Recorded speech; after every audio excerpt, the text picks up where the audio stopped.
முக்கியமானது.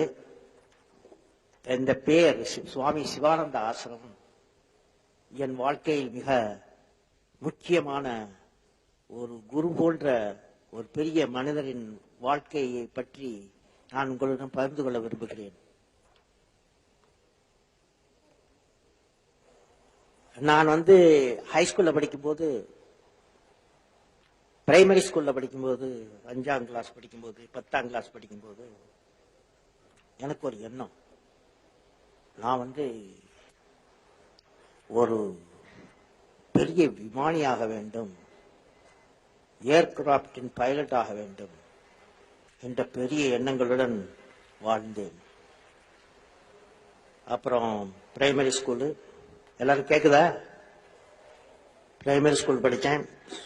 ராமேஸ்வரத்தில் பஞ்சாயத்து ஸ்கூல், அது 8ஆம் கிளாஸ் வரலைங்க. அங்க எனக்கு ஒரு பெரிய டீச்சர் இருந்தார். அந்த டீச்சர் பேரு சிவசுப்பிரமணிய ஐயர்னு பேர். 5ஆம் கிளாஸ் டீச் பண்ணாங்க. அந்த சிவசுப்பிரமணிய ஐயர் ஒரு நாள் எனக்கு எப்படி பறவைகள் பறக்கும் என்பதை பற்றி கிளாஸ் எடுத்தார். ஒரு பிளாக் பல்ல போய் கரும்பலைகளை போய் ஒரு பறவைகளை போட்டு ஸ்கெட்சை போட்டு ஒரு ரெக்கையை போட்டு ஒரு டெய்ல போட்டு எப்படி பறக்கும் அப்படின்னு எங்களுக்கு தமிழ்ல சொல்லி கொடுத்தார். 40 பேருக்கு கிளாஸ்ல. அப்படி சொல்லி கொடுக்கும்போது சொல்லி முடிச்ச உடனே 40 நிமிஷம் எடுத்தார் டீச்சர். அப்புறம் கேட்டார், உங்களுக்கு எல்லாரும் புரிஞ்சு வச்சா எப்படி பறவை பறக்கும் அப்படின்னு கேட்டார். நான் முதல்ல எழுப்பி கிளாஸ்ல, சார் எனக்கு ஒண்ணுமே புரியல சார், நீங்க டீச் பண்ணது சொல்லுங்களா? நீங்கெல்லாம் டீச்சருக்கு புரியலன்னு சொல்றீங்களா? நீங்கெல்லாம் சொல்லுங்க. நிஜமா அடிக்க மாட்டாரா டீச்சரு? நான் சொன்னேன், சார் எனக்கு புரியல சார், நீங்க என்ன படிச்சது அப்படின்னு. அப்புறம் டீச்சர் ரொம்ப சாந்தமானவர், காந்தியவாதி. அப்போ எந்த வருஷம் தெரியுமா? 1941வது வருஷம், அந்த காலத்துல. அப்போ அவர் சொன்னாரு, இந்த கிளாஸ்ல எத்தனை பேருக்கு புரிஞ்சு அப்படின்னு கேட்டார். உடனே புரிந்தவங்க எல்லாம் கைய காமிங்க அப்படின்றார். 10 பேர் காமிச்சாங்க. என்ன 40 பேர் 30 பேருக்கு புரியல. அப்ப எங்க டீச்சர் ரொம்ப சாந்தமானவர், ஒரு மகாத்மா மாதிரி காந்தியவாதி. அவர் சொன்னாரு, நான் டீச் பண்றது சரியில்லை போல இருக்கு, பசங்களா நீங்க எல்லாம் இன்னைக்கு ஈவினிங் நான் உங்க கடற்கரை விட்ட போறேன். ராமேஸ்வரம் ஒரு ஐலண்டு அப்படின்னா என்ன அர்த்தம்? தீவுண்டா என்ன அர்த்தம்? தீவுண்டா என்ன அர்த்தம்? எல்லா பகுதியிலும் கடல் இருக்கு. நீங்க கரெக்ட், அது எல்லா பகுதியிலும் கடல். அப்போ எங்களை கொண்டு போனார், கடற்கரை கொண்டு போனார். கொண்டு போயினா அங்க ஈவினிங் 4-4:30 மணி, எங்க பார்த்தாலும் கடல் பறவைகள் 10, 20, 30 பறந்துகிட்டு இருக்கு. அப்ப எங்களை காமிச்சார், இங்க பாரு இந்த பறவைகள் பறக்கிறது, 10 பறவைகள் இறக்கைகளை அப்படி இசை ரெக்கைகள் அடிக்குது. ரெக்கைகளை மேலும் கீழும் போடும்போது லிப்ட் வருது. அந்த சக்தி, லிப்ட் சக்தி அந்த பறவை பறக்கிறதுக்கு. அது டைரக்ஷனை சேஞ்ச் பண்ணா டெய்ல சேஞ்ச் பண்ணும். அதை காமிச்சா அது உயிர் என்ன, அதுக்கு எது மோட்டர் எது என்ஜின், இட்ஸ் லைஃப் பவர், அதாவது அந்த லைஃப் இட் செல்ஃப் இது பவர் ஆகும், இது பறவைக்கு பவர் ஆகும் அப்படின்னு சொல்லி எங்களுக்கு எல்லாம் எக்ஸ்பிளைன் பண்ணி 10 minutes எக்ஸ்பிளைன் பண்ணாரு. அவர் காலையில சொல்லி கொடுத்தாரு தியரி, ஈவினிங்ல எக்ஸ்பெரிமெண்டா காமிச்சுட்டாரு. எனக்கு அதே ஒரு நாள்ல எப்படி பறவை பறக்கும், என்ன எந்த விதமாக பறக்கும், அந்த என்ன கருவிகள் அது யூஸ் பண்றது அப்படின்னு எனக்கு புரிஞ்சு வச்சு.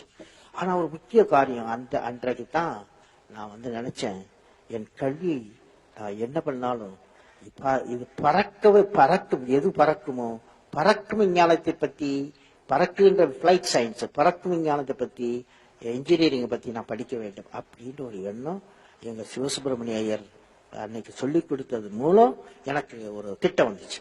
1941ஆம் ஆண்டு அப்படி வந்துச்சு. அப்புறம் ஹைஸ்கூல் படித்தேன், அப்புறம் காலேஜ் போனேன், சென்ட் ஜோசப் காலேஜ். அங்க பிசிக்ஸ் படித்தேன். அங்கிருந்து பிசிக்ஸ் படித்தேன். சென்ட் ஜோசப் காலேஜ்ல இருந்து MIT Madras institute of technology போய் ஏரோநாட்டிக்ஸ் படித்தேன். Aeronautics, aircraft, how to design aircraft, எப்படி செய்யறது, எப்படி பறக்க விடுறது அப்படின்ற உள்ள இன்ஜினியரிங்லாம் படித்தேன். அப்புறம் 1957 ஒரு இன்டர்வியூக்காக டேராடூன் பண்ணேன். அதாவது pilot officer, become a pilot officer.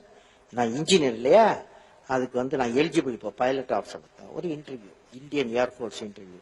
அதுக்காக இங்கேருந்து ராமேஸ்வரத்துலேருந்து கிராண்ட் ட்ரங்க் எக்ஸ்பிரஸை பிடிச்சி டெல்லிக்கு போய், மெட்ராஸ் போட் மெயிலில் போய் மெட்ராஸ் இருந்து கிராண்ட் ட்ரங்க் எக்ஸ்பிரஸ் பிடிச்சி, கிராண்ட் ட்ரங்க் எக்ஸ்பிரஸ்லேருந்து குயின் ஹிமாலயன் குயின் என்ற ட்ரெயினில் பிடிச்சி டேராடூன் என்ற ஊருக்கு போய் சேர்ந்தேன். ஒரு 4 நாளைக்கு போய் சேர்ந்தது டேராடூன். அப்போ அங்கே ஏர்ஃபோர்ஸ் அகாடமின்னு இருக்கு, ஏர்ஃபோர்ஸ் செலக்ஷன் போர்டு அங்கே தான் இருக்கு. 4 நாள் செலக்ஷன் போர்டு பண்ணாங்க. Day and night selection board, sports, debate, discussion, interview, ஓடுறது, ஆடுறது எல்லாம் பண்ணணும் 4 நாள். அப்புறம் அவங்க 8 பேர் வேணும், 8 பைலட் ஆஃபீஸர் வேணும். தே கால்டு 250 ஸ்டூடெண்ட்ஸ், 250 இன்ஜினியர்ஸ் கூப்பிட்டுருந்தாங்க. நான் ஒரு ஆள் அதில் இருந்து. அதெல்லாம் படிச்சுட்டு எல்லாம் ஒரு 4 நாளைக்கு பின்னால 9 பேரை செலக்ட் பண்ணாங்க. ஏன்னா 8 போஸ்ட்டுக்கு 9 பேரை செலக்ட் பண்ணாங்க. 9வது அதாவது நான் 8 பேருக்கு 8 போஸ்ட்டு 9 பேரை செலக்ட் பண்ணாங்க. நான் ஸ்டாண்ட் பை. யாராவது மெடிக்கல்ல டிஸ்குவாலிஃபைட் பண்ணா எனக்கு ஒரு சான்ஸ் வரும் அப்படின்னு. அன்றைக்கு பார்த்து எல்லாருக்கும் மெடிக்கல்ல கிளியர். எனக்கு கிடைக்கல, ஏன்னா பைலட் ஆஃபீஸரா கிடைக்கல. ஏன்னா நீ முத இன்டர்வியூக்கு போயிருக்க இல்லையா, இன்டர்வியூக்கு போயிருக்கேன், ஒரு இன்ஜினியர் ஆகணும் அப்படின்னு முத போறேன். அப்போ கிடைக்காம போயிடுச்சு. என்ன பண்றது, என்ன பண்றது, என்ன பண்றது இல்லையா, எனக்கு கிடைக்கல. அப்புறம் ரொம்ப ஒரு துக்கமான நிலை. என்னடா நம்ம இவ்வளவு கஷ்டப்பட்டு படிச்சோம், அங்க போன இடத்துல கிடைக்கலையே அப்படின்னு ஒரு நல்ல மனதோட இல்ல. அப்போ என்ன ஒரு துக்கமான நிலைமை. அப்போ அங்கிருந்து ஒரு பஸ் பிடிச்சேன். எங்க இருந்தே டேராடூன்ல இருந்து பஸ். டேராடூன்ல இருந்து டெல்லிக்கு வரணும். டெல்லிக்கு வந்தாத்தனே அப்புறம் மெட்ராஸ் வரணும். மெட்ராஸ் அப்புறம் ராமேஸ்வரம் வரணும். ஸோ அங்க இருந்து ஒரு பஸ் பிடிச்சு டேராடூன்ல இருந்து புறப்பட்டா ஒரு ஊர் வருது. அதுக்கு பேர் ரிஷிகேஷ் அப்படின்னு பேர். கேள்விப்பட்டிருக்கீங்களா? ரிஷிகேஷ் தெரியுமா? ஹிமாலயன் அடிவாரத்தில் இருக்கு. இந்த ரிஷிகேஷ் என்ற ஊருக்கு வந்த உடனே பாக்குறேன் காஞ்சஸ், கங்கை நீர், ஒரு புனிதமான நீர், எங்க பார்த்தாலும் ஒரு தூய நீர், என்ன கிறிஸ்டல் கிளியரா அப்ப ஓடுது. அது நவம்பர் மாசம். அது இதாயிருச்சு, வின்டர் ஆரம்பமாயிருச்சு, குளிர் ஆரம்பமாயிருச்சு. அதை பார்த்த உடனே எனக்கு அது குளிக்கணும் அப்படின்ற ஒரு ஆர்வம். அங்க போய் அந்த கங்கையில ரிஷிகேஷ்ல குளிச்சேன். மார்னிங் 6:30 குளிச்சுட்டு அப்புறம் மேல அப்படி பார்த்தேன். அங்க ஒரு ஹில் இருக்கு. ஒரு ஹில் எனக்கு முன்னால ஒரு பெரிய ஒரு மலை அடிவாரம் இருக்கு. அந்த மலை அடிவாரம் என்ன இருக்கு அப்படின்னு போய் பார்க்கணும் அப்படின்னு நடந்து அங்க போனா அங்க ஆசிரம், சுவாமி சிவானந்தா ஆசிரம் அப்படின்னு போட்டேன். சுவாமி சிவானந்தா ஆசிரம் என்ன சார் தெரியுமா? அது சுவாமி சிவானந்தா ஆசிரம் போயிருக்கு. அங்க போனேன். அங்க போனா அவர் சுவாமி சிவானந்தா கடவுள் மாதிரி உட்கார்ந்து, அவர் ஒரு பலகையில உட்கார்ந்து, அங்க 100கணக்கான பேர் உட்கார்ந்துருக்காங்க. அவர் கீதா உபதேசம் பண்ணிக்கிட்டு இருக்காரு. கீதையை பத்தி அவர் சொல்லி கொடுத்துட்டு இருக்காரு. ஒரு லெக்சர், கீதையை பத்தி லெக்சர் கொடுத்துருக்காரு. நான் லேட்டா போனதுனால நான் கடைசி ரோல இருந்தேன். கடைசி டோத் வேஷ்டியோட இருந்தேன். அப்போ அவர் கீதாபிஷேகம் நடக்கும் போது 2 பேர் ஒவ்வொரு நாளும் அவர் கீதாபிஷேகம் முடிஞ்ச உடனே 2 பேரை கூப்பிடுவார். அவர் கலந்து உரையாடலுக்கு 2 பேர் கூப்பிடுவார். அது 2 பேரை கூப்பிட்டார். ஒரு வெள்ளக்காரன் அப்புறம் நான். என்ன 2 பேரும் பாரு அப்படின்னு கூப்பிட்டு சொல்லிட்டார். நாங்கள் 2 பேரும் போனோம். அவர் முடிச்சார் முதல்ல. அப்புறம் நான் அவரை சுவாமி சிவானந்தரை போய் பார்த்தேன். அவர் ரூம்ல உட்காந்து 1958 ஆண்டு நவம்பர் 26 போய் பார்த்தவர். அப்போ என்ன உட்கார சொன்னார். அவர் ரூம்ல இருந்தார். உட்கார சொன்னார். அவர் எப்படி உட்கார்ந்துருந்தார், ஜம்முன்னு உட்கார்ந்தார். ராஜா மாதிரி இருந்தாரு. கடவுளுடைய உள்ளம் அவர் முகத்துல தேஜஸ் உண்டு. உட்கார்ந்துருந்தார். சொன்னார், என்ன கேட்டார், உன் பேர் என்னன்னு கேட்டார். அவரு நான் என் பேரு சொன்னேன். அப்போ அவர் சொன்னாரு, நீ ஏன் கவலைப்பட்டு கொண்டிருக்கிறாய், ஏன் கவலைப்படுகிறாய், என்ன காரணம் அப்படின்னு கேட்டார். நான் சொன்னேன், சார் நான் சுவாமிகள் நான் பைலட்டா பறக்கணும்னு பார்த்தேன், பறக்க முடியல, வேலை அந்த வேலை எனக்கு கிட்டல, அதனாலதான் கொஞ்சம் அவர் பெரிய பெரிய சுவாமிகள் இல்லையா, சுவாமி சிவானந்தா பெரிய சுவாமிகள், படித்தவர், உயர்ந்தவர், குரு. அவர் என்ன பண்ணாரு, கீதையை ஓபன் பண்ணார், பகவத்கீதையை ஓபன் பண்ணார். பகவத்கீதை தெரியுமா, பாத்தீங்களா? பகவத்கீதையை ஓபன் பண்ணார். ஓபன் பண்ணி 11th சாப்டர் 11வது சாப்டரை ஓபன் பண்ணி, அவ்வளவு பெரிய சுவாமிகள் குரு அதை ஓபன் பண்ணி எனக்கு படிக்கிறார்.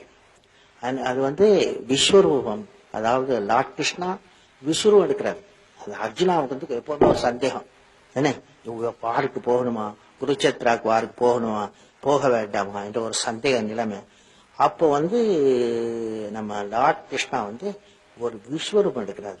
ஆயிரக்கணக்கான சூரியன்கள் உதயமாகிறது போல் அவ்வளவு பவர்ஃபுல்லா இருக்கும். அந்த ஒரு உருவத்தை காமிக்கிறார் லார்ட் கிருஷ்ணா, உருவத்தை காமிக்கிறார். அந்த உருவத்துல காமிச்சிட்டு அவர் லார்ட் கிருஷ்ணா சொல்றாரு, you defeat the defeatist tendency.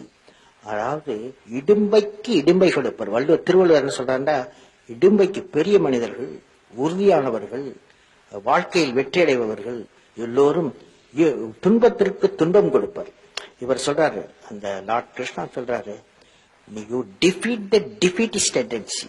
அதாவது டிஃபீட்டிஸ்ட் டெண்டன்சினா இடும்பைக்கு இடும்பை கொடு, இடும்பை உன்னுடைய மாஸ்டரா இருக்கக்கூடாது அப்படிங்கிறது எனக்கு படிச்சு காமிக்கிறார். அவ்வளவு பெரிய மனிதர், அவ்வளவு பெரிய குரு சொல்றார், நீ துன்பத்தை கண்டு ஓடாதே, துன்பத்திற்கு துன்பம் கொடு அப்படின்னு சொன்னார். புரியுதா? அந்த எனக்கு அப்புறம் 12 புக் கொடுத்தார் படிக்க தமிழ்ல. அந்த நிகழ்ச்சி, அந்த பெரிய நிகழ்ச்சி, துன்பத்திற்கு துன்பம் கொடு என்ற கருத்துள்ள நிகழ்ச்சி வாழ்க்கையில் எனக்கு அஸ்திவாரமாக மாறியது. என் வாழ்க்கையின் அஸ்திவாரமாக மாறியது. இன்று வாட்டவர் நிலைமையில் நான் இருக்கிறது காரணம், அன்று நான் ரிஷிகேஷில் கிடைத்த எனக்கு ஒரு பெரிய அறிவுரை, அறவுரை, அப்புறம் சுவாமி சிவானந்தார் கிடைத்ததனால் அந்த கருத்தை உங்களுடைய பகிர்ந்து கொள்ள விரும்புகிறேன். வாழ்க்கையில் முன்னேறுங்கள். எப்பொழுதுமே இடுக்கண் வரும்போது பயப்படக்கூடாது, துன்பம் வரும்போது பயப்படக்கூடாது, துன்பத்திற்கு துன்பம் கொடுங்கள். அந்த நிகழ்ச்சியை நான் உங்களுக்கு சொல்வதன் மூலம் நீங்கள் வாழ்வில் வெற்றியடைய வேண்டும். நீங்கள் எல்லோரும் வாழ்வில் வெற்றியடைய வேண்டும். புரியுதா? ஓகே, இப்ப நான் சொல்றதை எல்லாரும் திருப்பி சொல்லுங்க. சொல்லுங்களா?